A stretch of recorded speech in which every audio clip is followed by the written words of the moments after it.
इससे पहले प्री भी नहीं हुआ कभी। अच्छा, पहली बार प्रीलिम्स हुआ? जी सर। और उसके बाद मेंस भी, और आप इंटरव्यू दे रही हैं। ठीक है, तो मेंस आपका अच्छा हुआ इस बार सर? हाँ। उम्मीद है आपको सिलेक्शन की?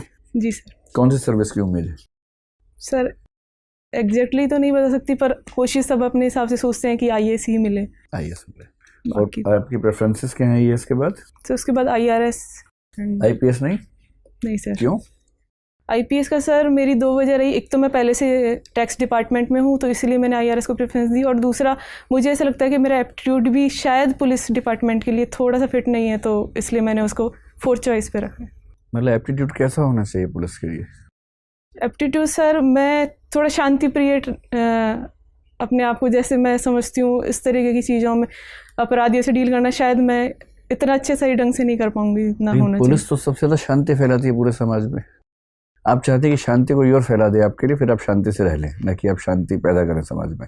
नहीं सर, ऐसा नहीं है, लेकिन पुलिस को कई बार ऐसी चीज़ों से डील करना पड़ता है जहां अगर उसके एप्टीट्यूड का व्यक्ति होगा तो वो ज़्यादा अच्छे से डील कर पाएगा। मैं शायद अपनी सर्विसेज के साथ न्याय नहीं कर पाऊँ, तो इसलिए जैसे किसी को मारना पीटना हो तो आप शायद नहीं कर पाएंगे। जी सर, थोड़ा मैं या एनकाउंटर करना पड़ जाएगा भी तो शायद नहीं कर पाएंगे, ये लगता है आपको? जी सर। ठीक है।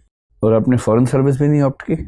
मैं जिस बैकग्राउंड से आती हूँ वहाँ फैमिली को एडजस्ट करना मुश्किल होता मेरे लिए फॉरेन सर्विसेज में, इसलिए मैंने ऑप्ट नहीं किया।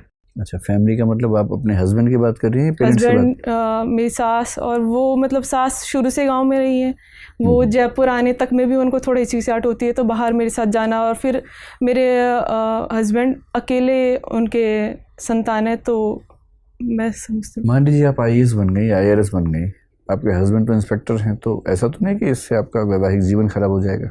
नहीं सर, मैं फुल कॉन्फिडेंट हूँ, हमारी अंडरस्टैंडिंग काफ़ी अच्छी है, तो ऐसा कोई इशू नहीं है। ऐसी 2 फिल्मों का नाम बता सकती है जहाँ ऐसा ही हुआ था कि वाइफ हस्बैंड से आगे निकल गई थी और उसके बाद चीज़ें ठीक चल नहीं पाई? हिंदी की बहुत प्रसिद्ध फिल्में हैं ऐसी जो इसी थीम पे बनी है। सॉरी सर, मैं मूवीज़ का आइडिया नहीं। ऐसा कोई फिल्म नहीं देखी है? एक अभिमान फिल्म बहुत प्रसिद्ध है इस मामले में। मतलब ईश्वर करे कि सब ठीक रहे, मैं तो वैसे कह रहा हूँ कि एक भारतीय समाज में ऐसा भी कुछ लोग सोचते हैं। आप मुझे ये बताएं कि आप महारानी कॉलेज से पढ़ी हैं। जी सर। डेमोक्रेसी के समय में किसी कॉलेज का नाम महारानी कॉलेज होना या महाराजा कॉलेज होना बहुत शर्मनाक बात नहीं लगती आपको? पहले इसमें आपकी जिम्मेदारी नहीं, मैं वैसे आपसे पूछ रहा हूँ। सर जिस ज़माने में कॉलेज बनी थी उस टाइम के हिसाब से तो चीज़ें ठीक थी, पर नाम बहुत ज़्यादा मैटर नहीं करता। जब हम कॉलेज में क्या पढ़ा रहे हैं, किस तरह का हम लोगों का डेवलपमेंट कर रहे हैं, उससे ज़्यादा मैटर करता है। मैं सोचती हूँ नाम बहुत ज़्यादा मायने नहीं रखता। नहीं, बहुत ज़्यादा मायने नहीं रखता, मैं समझ गया, लेकिन फिर भी लोकतंत्र है और अब तो लोकतंत्र को भी